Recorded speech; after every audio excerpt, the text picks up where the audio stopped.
Day 75, Honors Physics, Uniform Circular Motion, Universal Gravity, problem number 25.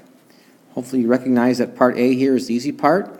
Your mass is the same on the moon as it is on the Earth or any place else, 75 kilograms.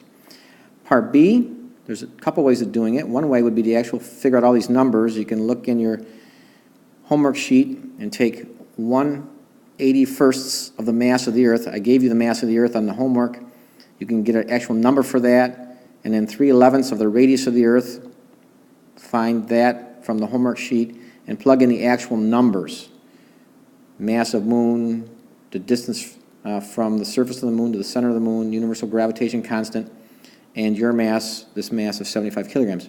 But here's maybe a faster way, probably a faster way to do this problem. Just look at ratios. So here's our generic universal gravity equation. But if you just look at the fractions here, the moon has a mass of 1/81st the mass of the Earth. This m sub 1 here would be the mass of the Earth. And it has 3/11ths the radius of the Earth.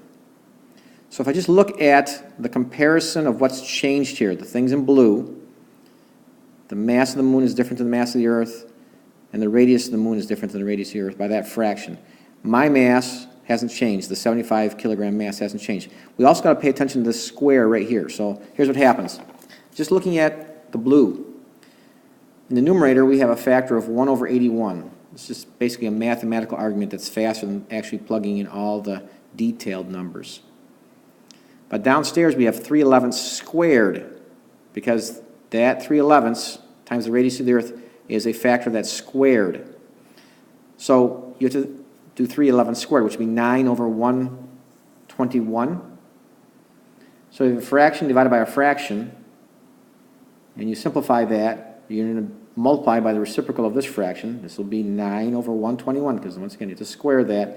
Bottom line is you get a fraction of 121 over 729.